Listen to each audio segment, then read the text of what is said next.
1.5 dozen or so stood at attention within the Eastline County Training Facility, doing their best to look presentable and fierce. This was the day when the king and queen of Mythic Castle were to arrive and choose 2 personal guards from amongst the ranks of young warriors. The trainees were cats, of course. That was plain for all to see.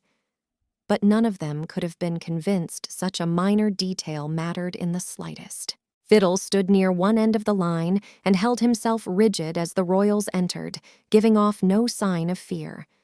Jack, on the other hand, was doing his best to cram the last bits of breakfast in his mouth with the few seconds he had left. He was nudged by Fiddle, his brother, who was concerned the unprofessional act would rub off on him if anyone noticed. "Brush off those crumbs, dummy. They're coming," hissed Fiddle. "Oh, you worry too much, little," said Jack, using the nickname for his brother, which referred to his smaller size.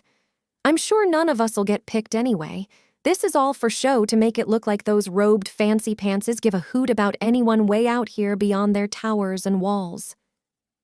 Fiddle's expression did anything but improve, and Jack wiped his lips mostly clean while the royals continued their long greetings with the trainers. "It very well could happen," said Fiddle. "We've trained harder than anyone else here. Well, I have anyway.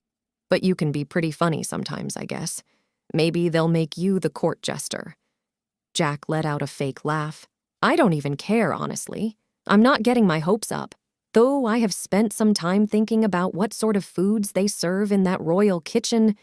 "Yeah, you would," replied Fiddle with a quick pat on Jack's belly. Jack half turned with annoyance. "Hey! Keep your paws to—" "Shush!" cried Fiddle in a hoarse whisper. "They're coming over." The row of young trainees straightened up once again as the king and queen made their way past each of them, starting on the side furthest from the brothers. The 2 kept their eyes fixed straight ahead, not daring to take a peek down the row. Such an act of foolishness would only give rise to disappointment, if not outright suspicion. But they listened carefully and tried to pick up on any keywords of use. It was well known to them that no more than 2 would be picked out of all the lands to serve on the royal guard. "I like this one," bellowed the king. "She's got a look of confidence in her eyes, and quite a dazzling fur pattern if it's not too forward." That was 1 down. 1 more to go. Fiddle's hopes weren't gone yet, but he always imagined his brother would be right there with him when he went into whatever service he'd inevitably enter. If the king liked her for her coat, though, his looked almost identical. Maybe that would give an advantage. The voices went quiet again, and the procession down the line carried on. Any and all belief that Jack would be picked was long erased in his mind. He simply wanted to get it over with and return to his duties. He just wasn't cut out for this level of responsibility. Besides, who wants to be trapped inside a stuffy old castle after all? "Well, hello there, young man," said the queen, who was now standing right in front of him. "Yeah?" Jack blurted out in startled surprise. Hi, also." The queen covered her mouth to hide her laughter. This was not going well at all. He couldn't seem to so much as form a simple sentence. "And what, may I ask, is your name, trainee?" the queen said. He stammered.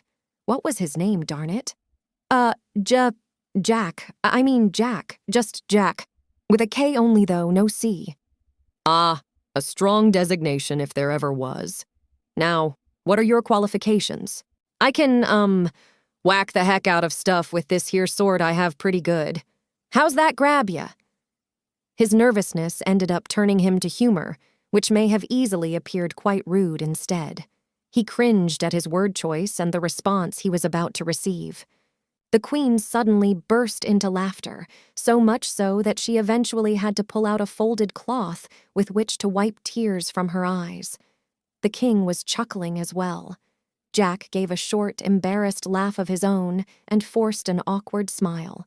"You are hired!" the queen nearly shouted. "You have brought much amusement to me, something I have been looking for in a recruit for some time." The king added nothing and was still chuckling. Jack strained to keep his jaw from dropping, but his eyes went wide.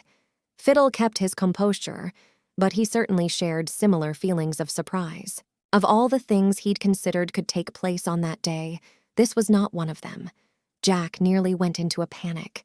His thoughts went ahead, into that stuffy castle, and the possibility of never seeing his brother again. "If you like me, you'd love this guy here," he quickly stated, nodding to his left. "This is Little, my brother. You'll find no one more dedicated to service and guardsmanship than he." The king stepped around his wife to have a look at Fiddle. Then Jack added, "And we have always worked very well together, despite our differences. He does have that sleek black and silver coat I so much admire," said the king before going into a few moments of deep thought.